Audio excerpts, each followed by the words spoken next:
Good morning. I would like to start class today with a discussion about signing music. And I would like to ask if anybody has any experience or any feelings or any comments or perspectives about signing music before we start. Any experience, any thoughts about it?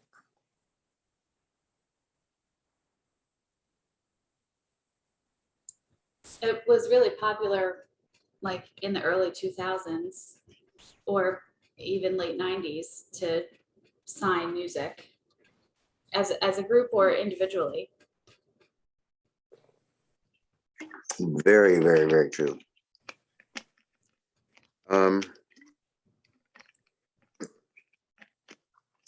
And there certainly are a lot of YouTube videos of people signing songs. I don't know how you look them up. I'm not a big YouTube person, but I've seen them, and I don't know what the keywords are that you need to look to find them, but there certainly are a lot of them out there, and there certainly are some very interesting ones. Anything else? How about more recently? Did anybody see the video or did you see it on TV of a woman signing a rap concert? Did you happen to see that? She was spectacular. Did you happen to notice? I don't know if you happen to notice. Nearly unintelligible. If the idea was to try and capture the rapper's words, I don't think she got the words. She certainly got the spirit. She certainly got the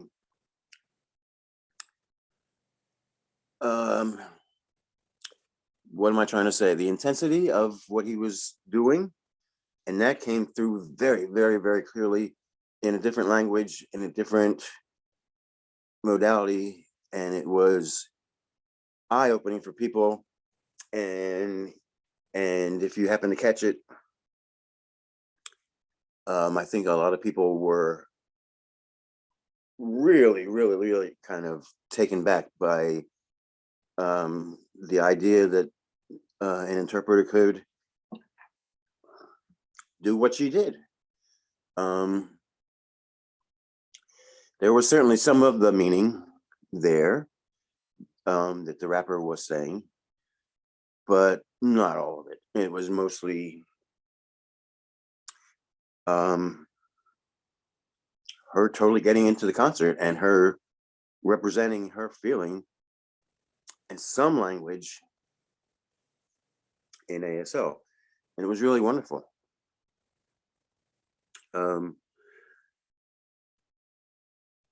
I know that a lot of people sign songs in church, sign songs for religious purposes, with the idea of bringing these songs and what they represent to the deaf people.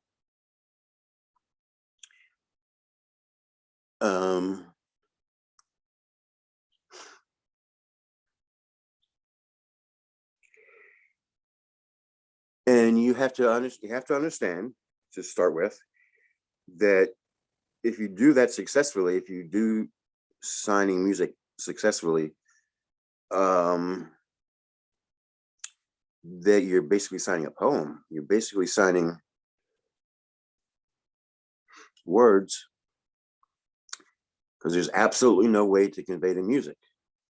I've seen interpreters try when the music inspires them and the music goes really, really high or really low or loud or whatever might be the case. They try and indicate that in their signing, in their interpretation, and that doesn't come across at all. For a deaf person who never heard sound in their life, they're not going to get the point of a person signing really their hands really high if the music went up an octave. That's just going to be lost completely and totally, 100%. That can't be translated in any way. And whatever you, as a hearing person, got out of that experience, don't think for a millisecond that the experience is in any way similar for a deaf person. It isn't. Deaf people have their own way of artistic signing. ASL poetry. It's certainly doesn't sound anything. Doesn't sound anything. And it certainly has nothing to do with rhymes or words that sound pretty when you put them together. That's not what it's about. It's about things that look nice when you put them together, but sound has nothing to do with it. Also on YouTube, you can find examples of ASL poetry. Just know that you're not likely to understand very much of what the person is signing. Even if you studied ASL a lot more, years more, you still probably wouldn't understand everything that that person is signing in their ASL poetry. And that's on purpose. It's the idea is to give you the feeling that they're trying to convey, as opposed to necessarily the concepts. Not the words, but the concepts.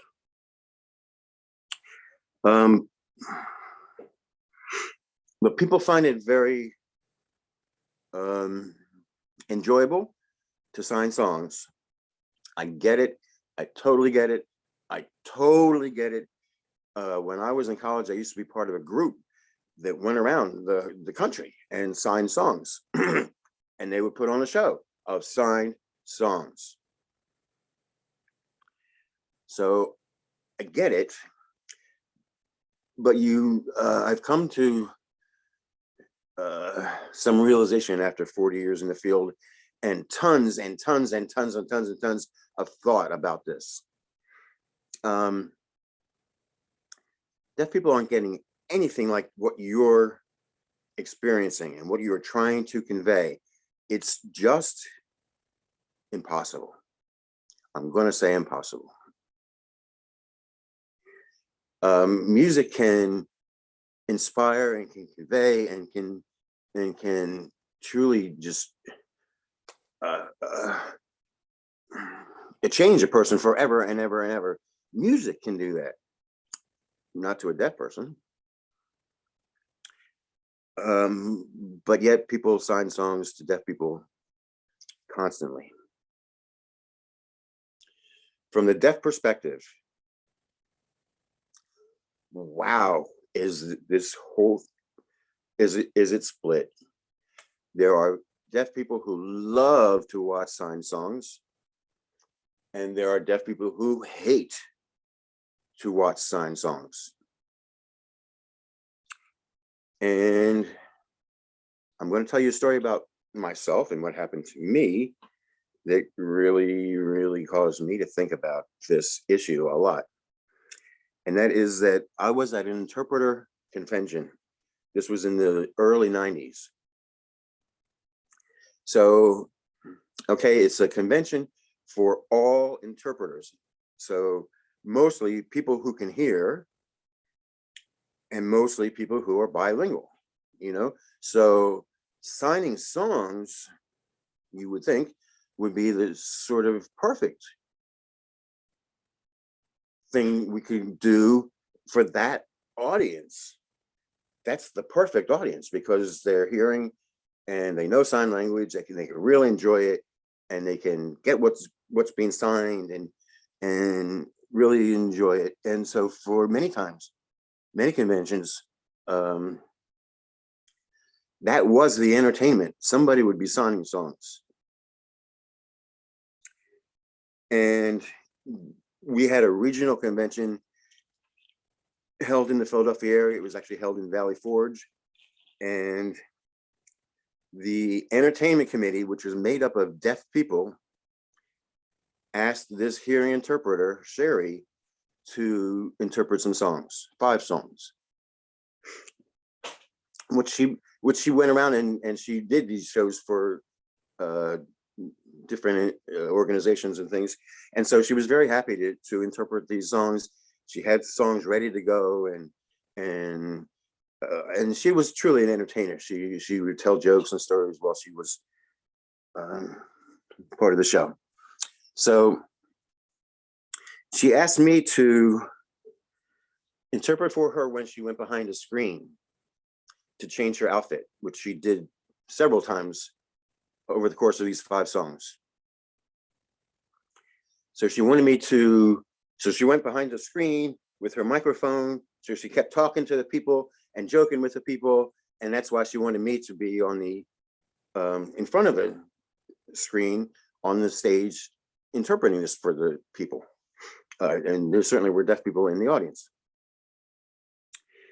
In fact, the MC of the show was a deaf person who was very, very, very capital D deaf, which means very culturally deaf, very, very culturally deaf. That's how you designate that, with a capital D. Small d means just a person with a hearing loss. Capital D deaf is an ASL user and a person who associates with other deaf people, gets behind deaf causes, things like that. So the night of the show, Sherry's doing her show. She goes behind the screen once or twice. I go on to center stage to interpret what she's signing, and then she comes back on and she does a song. And then at the end of the 3rd song, but there was 5 songs that she was going to do. At the end of the 3rd song, the MC, MJ is her name, came up on stage, and I was standing on stage interpreting for Sherry. Sherry was behind the screen telling jokes and talking to the audience, and the MC of the show came up, and I was here, and she stood right here, and the audience is here. She stood right in front of me. And this, I was signing, so that totally blocked my communication with the folks. And she said, "Okay, then, thanks so much for coming. Enjoy the rest of the conference, and we'll see you next year." And I said, "Oh, wait, no, we have 2 songs left to go." And MJ said, "Oh, there's 2 songs left to go. Okay, everybody, well, enjoy your evening and enjoy the rest of the conference, and we'll see y'all next conference." And she stopped the show. What followed was such mayhem. You wouldn't believe. Everybody was crying. Everybody was so upset because there was this contingent, not just one deaf person, but there's 10, let's say. And they were very, very, very offended by this signing music, this signing songs. It's absolutely not the same experience when you get up there and you sign a song to a deaf person and you think, I'm opening up this world to them.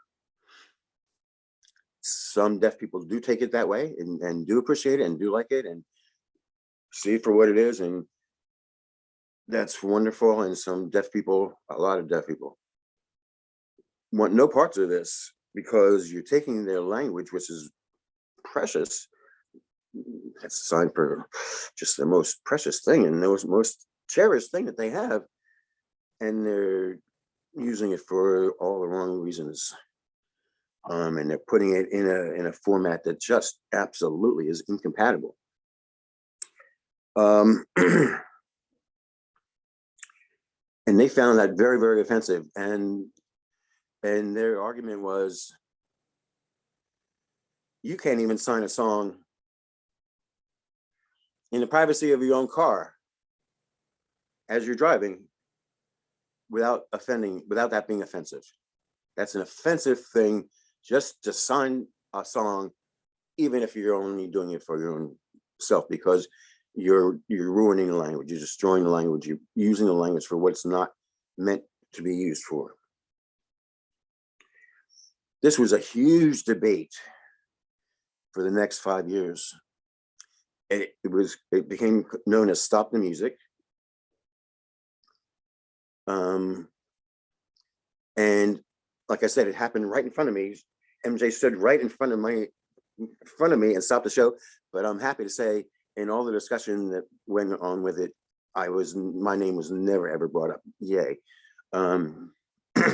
Because I was totally irrelevant. But for me personally, I've had to really, really, really come to terms with the idea of signing music and how it fits in with my understanding and my role in the community, and also my understanding and my role as an interpreter. And I've had to come to terms with it because I really enjoy interpreting shows, like Broadway shows, plays, and musicals and things like that. And I've done 7 shows on Broadway and maybe 200 shows, touring companies and community playhouses and things like that. And there's music involved, and I've had to deal with the idea of how am I going to deal with that, because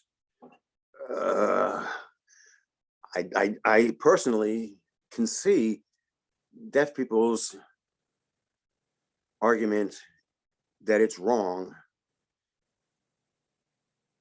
more than anything else. That I can understand, and that is my driving force. And yet I'm interpreting Broadway musicals.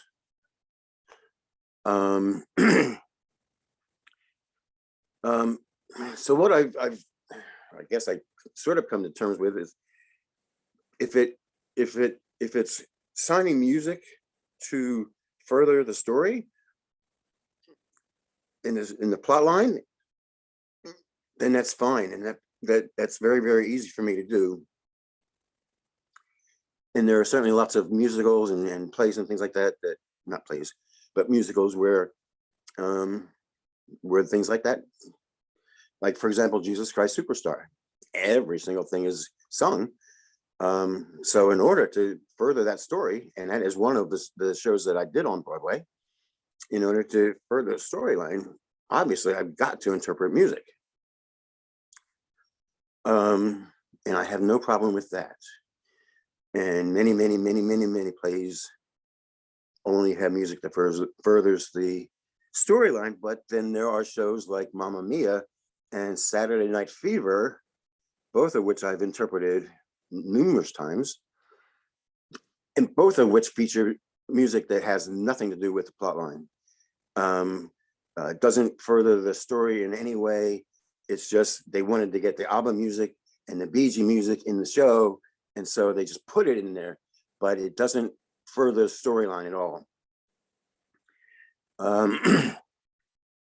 But how much can you further a story with Dancing Queen? You know, there's only just so much that Dancing Queen is going to take you.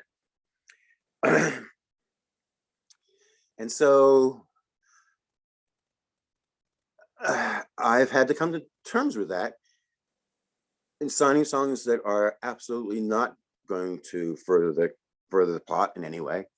And what I've come up with is the deaf people who are at those shows want to see Dancing Queen, and they want to see Night Fever because they have enough hearing, or they had enough hearing in the 70s, let's say, that they know these songs, and they just want to see these songs.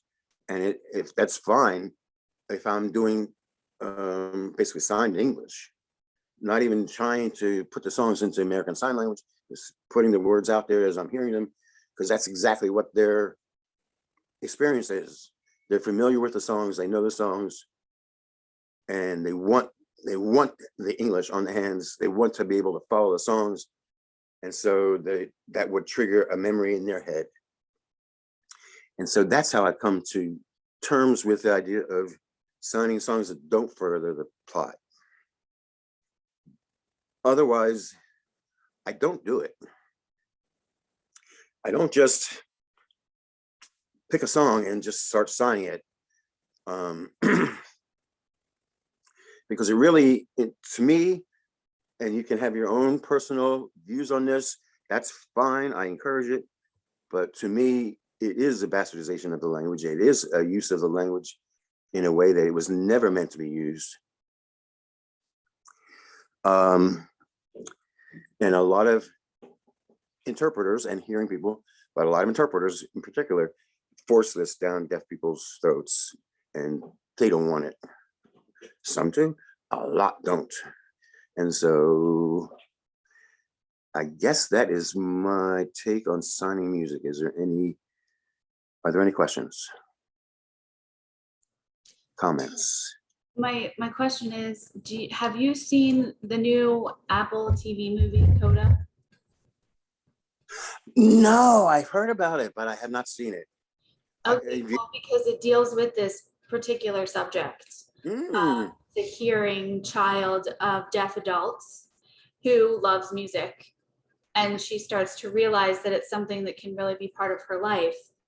And when she tries to explain to her mom, who's deaf, that she wants to join the choir, she's like, oh, so you're doing this just to, stick it to me. She's like, if I was blind, would you want to start painting?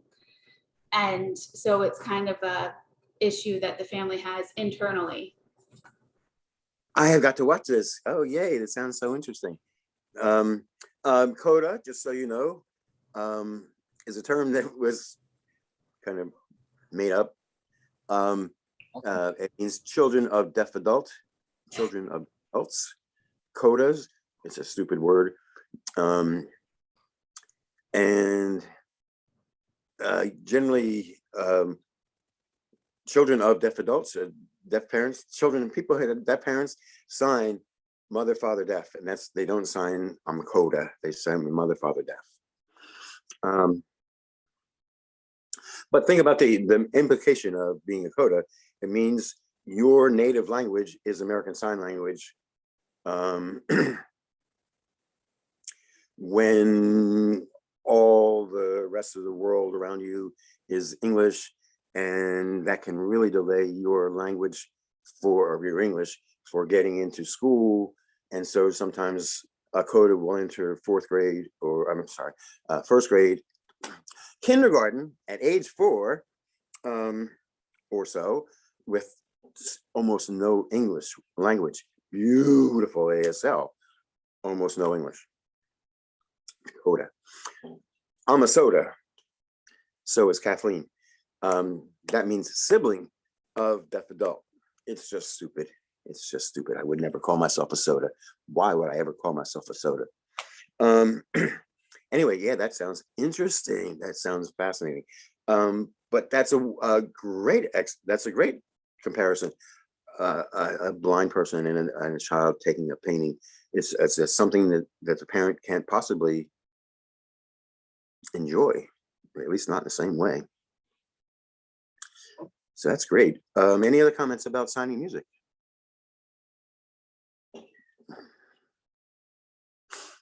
The main thing I want you to take away from this is,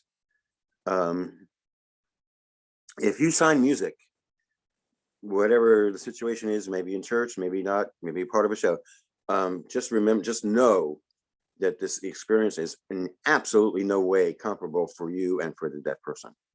They're getting something, you're getting something a whole lot more, because you're hearing the music and you're doing the language.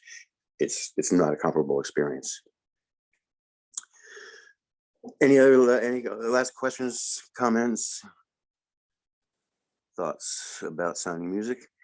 All right, I want to go to grammar, but I don't necessarily want to go into the grammar book. but I'll get to it later, I think. But I want to talk about questions. There are several kinds of questions in ASL. So let's talk about some. I've already mentioned some of them, but it's sort of in passing. So one kind of question is yes, no questions. That is a question where you expect the answer to be yes or no. And that is done with raised eyebrows and by tilt forward.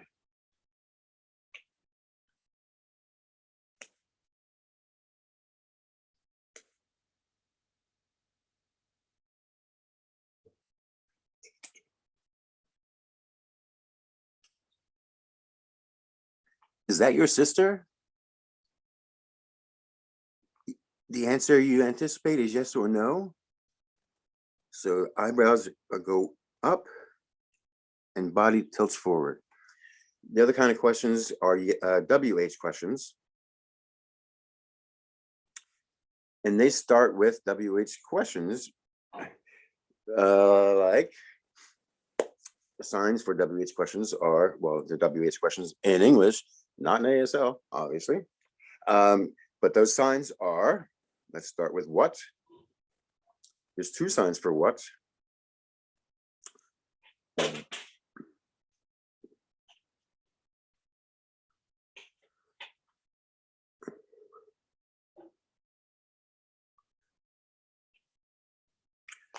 Both of those are, well, obviously they're used at the end of the sentence.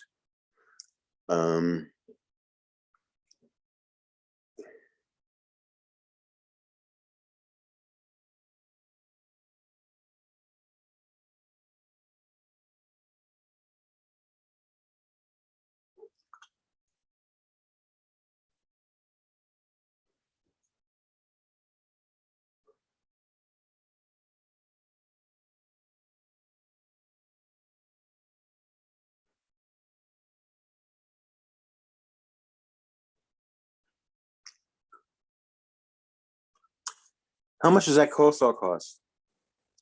Would be what you would translate that sentence. You have to switch it around then and bring that question word back to the beginning. My finger spelled coleslaw. This is the sign for cost. Cost. Cost. Or price.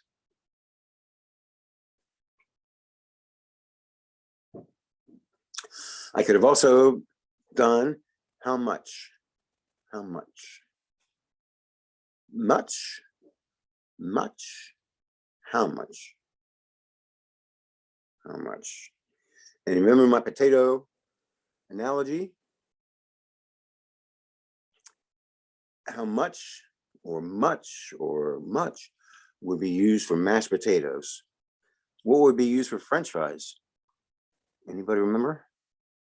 Yes, Leslie, you are all over it. You're so close. Anybody remember? That's okay. Many. Okay. Without really moving your hands. Many. Moving your hands up vertically is how many? How many? How many?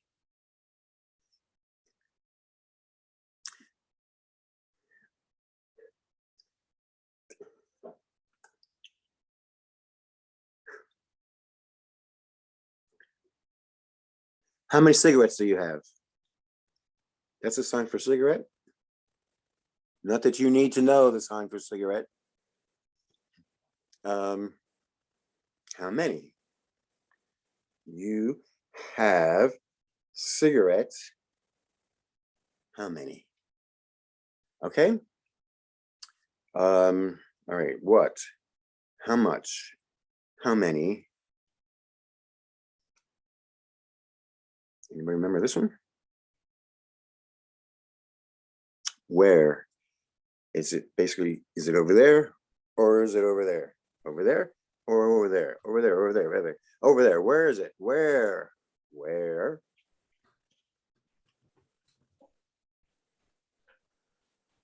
Why? Why? Why? I haven't shown you this one yet. Which? Not somebody who rides a broom. Is it this or is it this? This, which? That's where it came from. Hey. Keep this coming. When? It's like a little, you're drawing a little clock face on your index finger. When? Why? Where? What? How? It's such a strange sign. How? You start with your fingers in, like I guess you're gonna do a teeple or steeple or whatever that is, and then you bring it out. How? What? Where? When? Why? How? Which? How many? How much? All right, but those are what you're doing with your hands. Equally important is what you're doing on your face. The facial grammar, it's not facial expressions, it's grammar. The facial grammar for WH question is eyebrows down, but also body forward. And the WH question always comes in the last position of the sentence.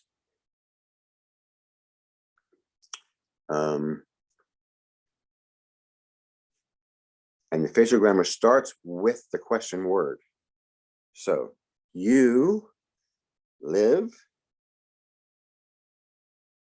where?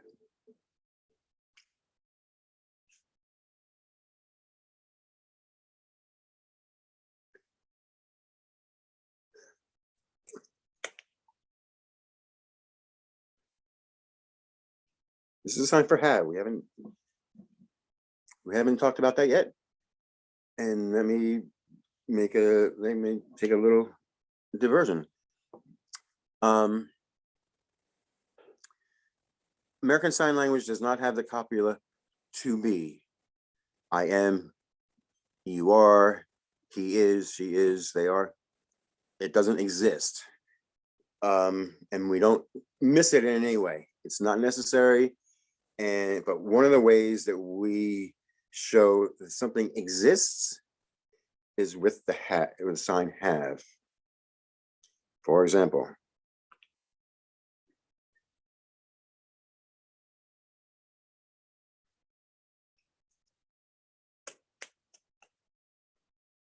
I'm sorry.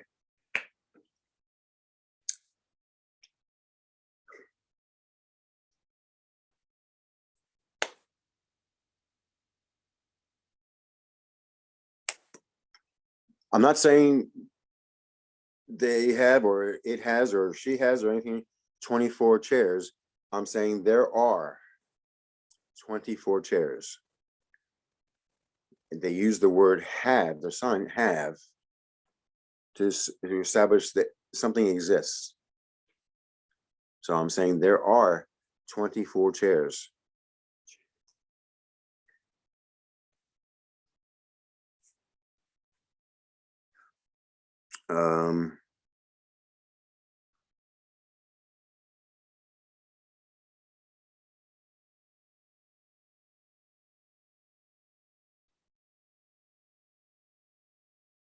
Okay, I'm just gonna move on back. I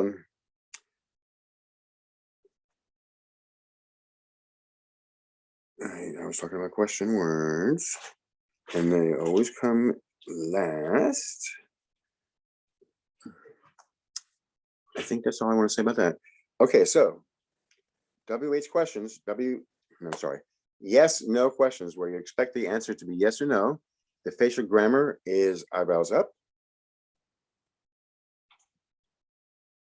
body tilt forward, and WH is eyebrows down, also body tilt forward, but only on the question word. So the question word comes in the final position, and so there's no facial expression, no facial grammar whatsoever as you're signing whatever you're signing. until you get to the question word, and then it's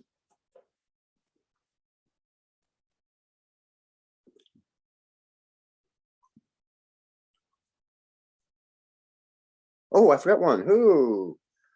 There's two signs for who. This is the much more common sign for who than you will see, but there is a formal sign. You only see in formal situations, which is who. I don't know why. I don't know why they even needed that. So here's about questions. Any question? Oh, yes. I'm sorry. I'm so sorry. I forgot rhetorical questions. That's so horrible of me. Does anybody know what a rhetorical question is?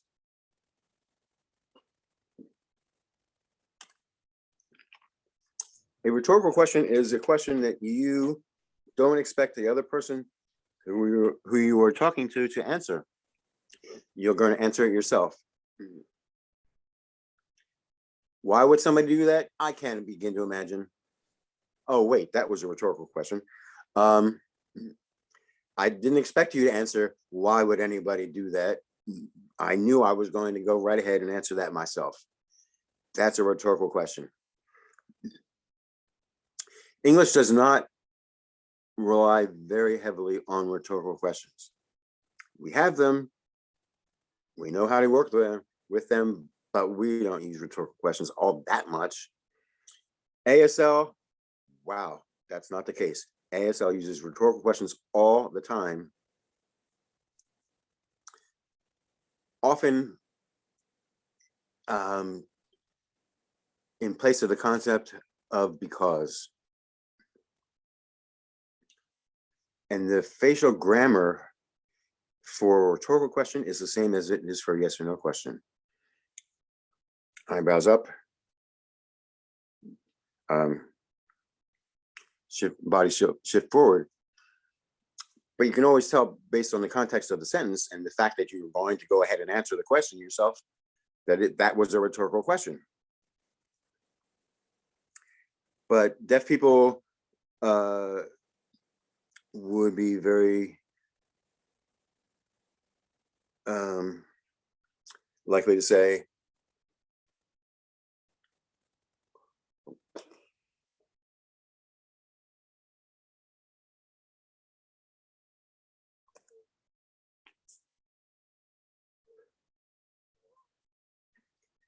he got into an accident because he was drunk. Him, car, crash. Why? Drunk. This is a sign for drunk. Drunk, intoxicated. But you have to be a little bit tipsy when you sign it.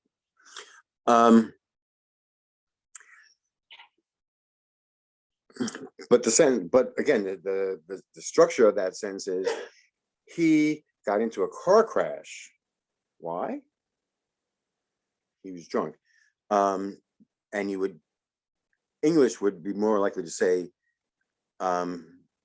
he was in a car crash because he was drunk, or because he was drunk, he got into a car crash or a car accident.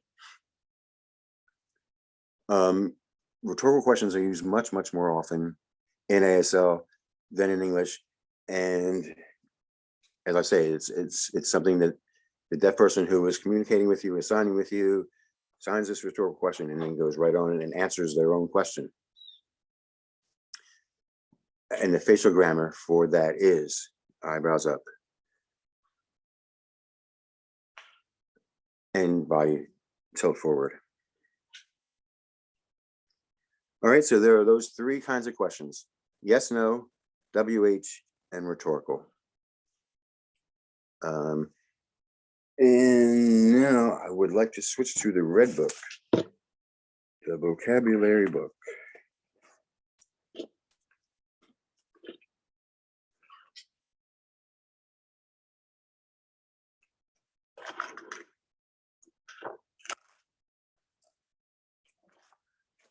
And we'll start with a review of body and health, which I wish they wouldn't have put the page numbers in the colored margin, but it looks like it starts on page 69.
Rhetorical question.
We'll talk about verb pairs next week.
Stomach.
Can I turn the light on for you?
between.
I'm going to use my voice here. I just want to make sure this is really, really crystal clear.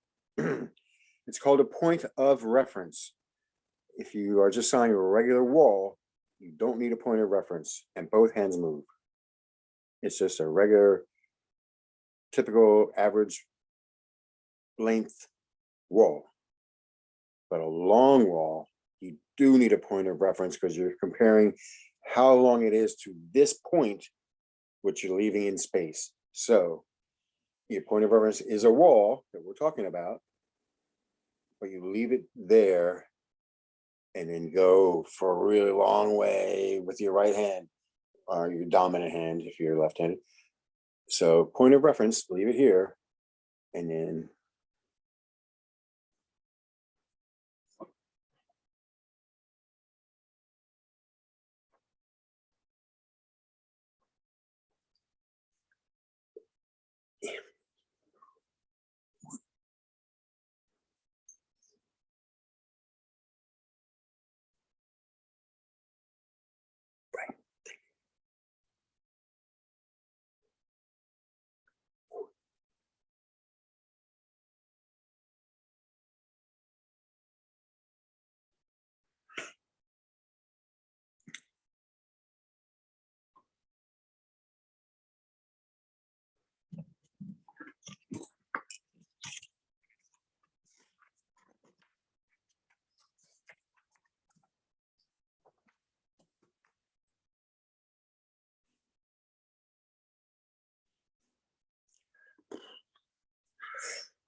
Unmute me.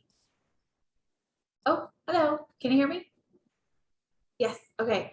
Do you want to play the game on Saturday or Sunday or this weekend at some point? What day is it? It's Monday. No, it's Tuesday. Tuesday, yeah. Today is Tuesday. Oh, please.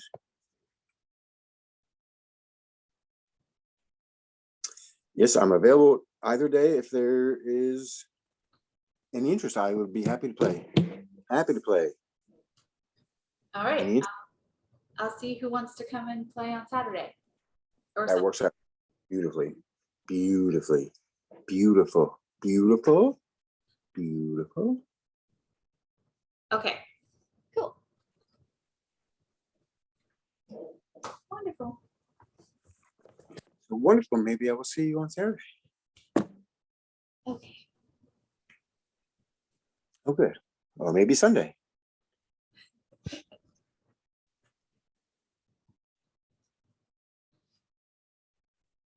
We have to wait. Oh, stop the recording.